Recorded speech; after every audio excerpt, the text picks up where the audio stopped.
Sziasztok! Most a dominó döntést fogom bemutatni az monogramunkkal, az L-vel és a C-vel. Nem volt olyan könnyű felépíteni, eléggé megszenvedtem vele, főleg mikor a blúzomnak az ujja mindig meglökte és elkezdett ledőlni. Úgyhogy ez egy kicsit nehézkes volt, de csodáljátok meg, amit alkottam. Nagy nehezen. Na, akkor döntsük is le, mert nem akarom húzni az időt, mert gondolom, azért nézitek meg. Hopp! Szétszakadt a löbetű, de akkor jöjjön a C.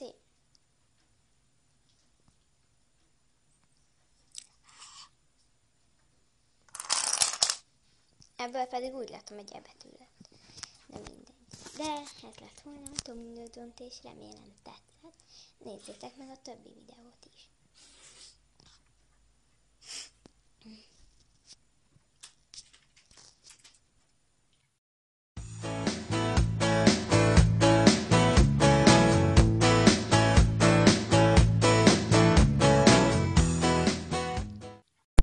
Sziasztok! Egy kis varázslat. Vegyétek, megmutatom, hogy építsétek fel ezt az egészet. Az alap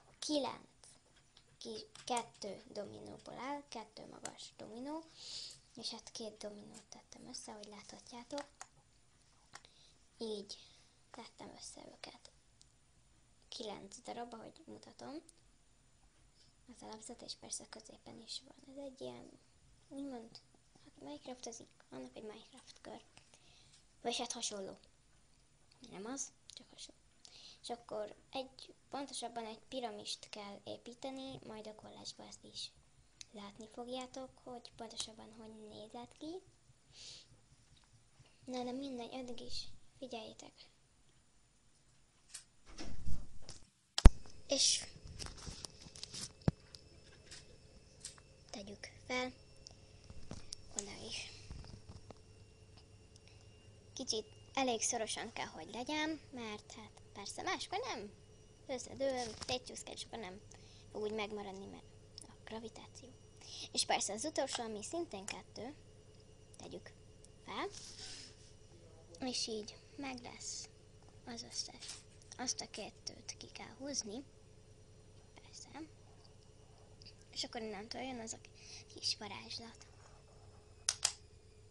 A másikat is.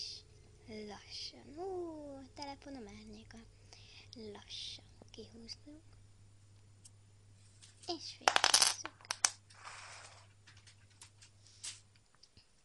Aztán, amit feltettünk 2-t, nem nagyon látszik itt a telefonban. És hát, hogy felvettem, nem tudok belőle látni.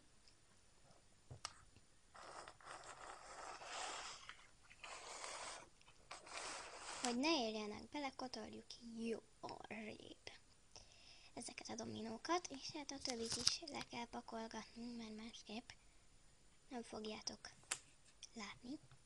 És így tovább így be tudjátok csapni ismerősötöket, hogy ti igazi gravitációvarázsolók vagytok.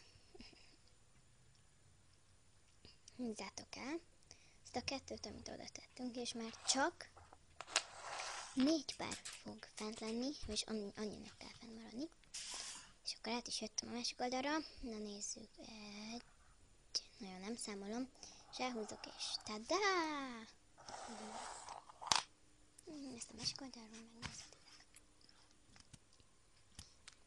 Látjátok? 4 pár van fenn, és megáll, és szedjük szét! Na, jön a gravitáció. Na, hát ez a kis varázslat, azért remélem tetszett. És ha tetszett, iratkozzatok is fel, és nézzétek meg több videómat is, és lájkoljátok azokat is. És próbáljátok ki. Küldjetek képet dominós alkotásaitokról.